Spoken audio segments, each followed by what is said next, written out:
Hai semuanya, nama aku Intan Oya Pratiwi dari kelas 12 IPS 1. Di sini aku bakal ngejelasin konsep dan jenis-jenis matriks. Simak ya. Oke, sekarang coba kalian perhatiin susunan benda-benda di sekitar kalian. Sebagai contoh seperti susunan buku di meja, susunan buku di lemari, dan susunan keramik lantai. Tentu kalian dapat melihat susunan tersebut dapat berupa pola baris atau kolom kan? Bentuk susunan berupa baris dan kolom akan melahirkan konsep matriks yang akan kita pelajari. Sebagai contoh lainnya adalah susunan angka dalam bentuk tabel. Pada tabel terdapat baris atau kolom. Banyak baris atau kolom bergantung pada ukuran tabel tersebut. Ini udah merupakan gambaran dari sebuah matriks. Oke, agar kita dapat segera menemukan konsepnya, perhatikan beberapa gambaran dan permasalahan berikut. Sebagai gambaran awal mengenai matriks, sekarang kita cermati uraian di samping. Diketahui harga tiket masuk suatu museum dapat dinyatakan sebagai berikut. Di sini ada tabel harga karcis, itu ada dua golongan anak-anak dan dewasa. Kalau di golongan anak-anak, hari libur itu 5.000 dan hari biasa 3.000, sedangkan di golongan dewasa ini 15.000 di hari libur dan di hari biasa 10.000. Kalau mau diaplikasiin ke dalam bentuk matriks, itu gampang banget. Kita tinggal keluarin dari tabelnya aja, urutan angkanya masih sama.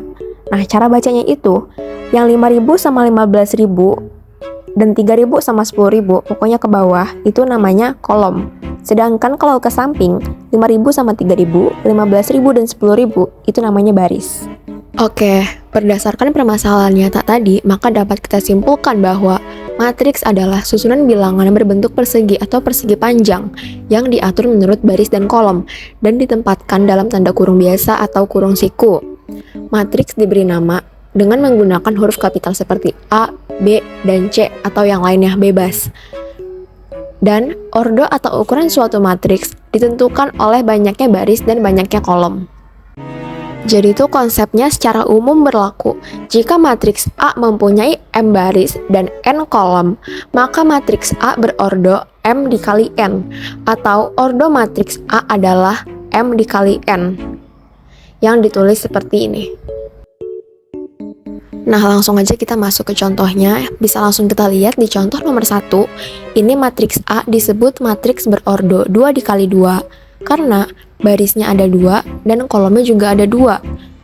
Di contoh nomor 2, matriks B itu disebut matriks berordo 1 dikali 3 karena barisnya ada 1 dan kolomnya ada 3. Di contoh nomor 3, matriks C itu disebut matriks berordo 3 dikali 3 karena barisnya ada 3 dan kolomnya ada 3. Dan ini semua tuh ditulisnya ya kayak yang contoh nomor 1 nih, A 2 kali 2, contoh nomor 2, B 1 kali 3, contoh nomor 3, C 3 dikali 3 gitu. Nah, di sini ada bentuk umum dari matriks. A, M dikali N. M-nya itu kita permisalkan baris dan N ini kolom. Jadi A baris dikali kolom gitu. Di sini kan kelihatan ya kolomnya ini ada kolom ke-1, kolom kedua, kolom ketiga, dan seterusnya. Begitu juga dengan baris, ada baris ke-1, baris kedua, baris ketiga, dan seterusnya.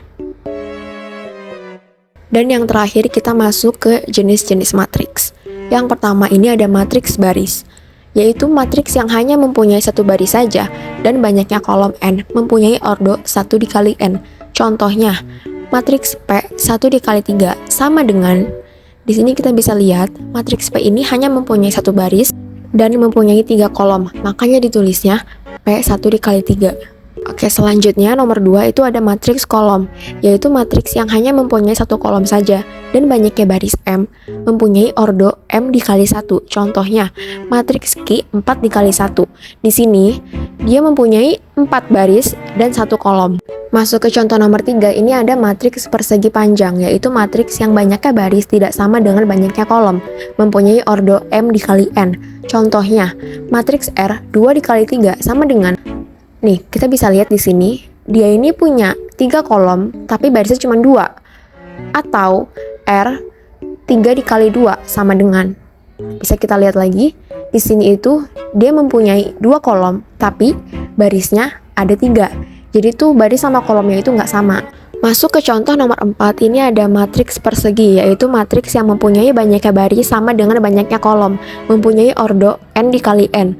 Contohnya, matriks S 3 dikali 3. Di sini kita bisa lihat barisnya ada 3 dan kolomnya juga ada 3, atau S2 dikali 2. Di sini juga baris sama kolomnya itu sama-sama ada 2. Selanjutnya di nomor 5 ini ada matriks diagonal, yaitu matriks berordo n dikali n dengan semua elemen di luar diagonal utamanya bernilai 0. Contohnya, ini ada matriks A 3 dikali 3.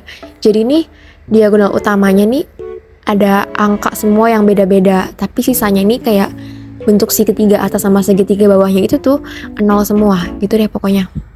Di contoh nomor 6 ini ada matriks segitiga atas, yaitu matriks persegi n dikali n dan semua elemen-elemen di bawah diagonal utamanya bernilai 0. Contohnya, nih, di sini itu segitiga atasnya ini ada angka semua, tapi di segitiga bawahnya ini 0 gitu. Selanjutnya di nomor 7 ada matriks segitiga bawah, yaitu matriks persegi n dikali n dan semua elemen-elemen di atas diagonal utamanya bernilai 0. Contohnya, matriks A 3 dikali 3. Di sini nih diagonal utamanya yang dibentuk segitiga bawah itu ada angka yang berbeda-beda, tapi di bentuk segitiga atasnya ini angkanya 0 semua. Pokoknya kebalikannya dari yang matriks segitiga atas. Yang ke-8 ini ada matriks identitas, yaitu matriks diagonal dengan ordo n dikali n dan semua elemen pada diagonal utamanya bernilai 1. Dinotasikan dengan huruf I. Contohnya di sini ada matriks I 3 dikali 3. Di sini kita bisa lihat diagonal utamanya ini bernilai 1 semua, tapi sisanya ini yang segitiga atas sama segitiga bawah ini 0 gitu. Yang terakhir di nomor 9 ini ada matriks 0, yaitu matriks berordo m dikali n dengan semua elemennya bernilai 0. Contohnya, matriks A 2 dikali 3 sama dengan, di sini kita bisa lihat baris dan kolomnya itu semua diisi oleh angka 0. Pokoknya semuanya 0, full 0. Ya udah sih, cukup itu aja. Semoga mudah dimengerti. Terima kasih.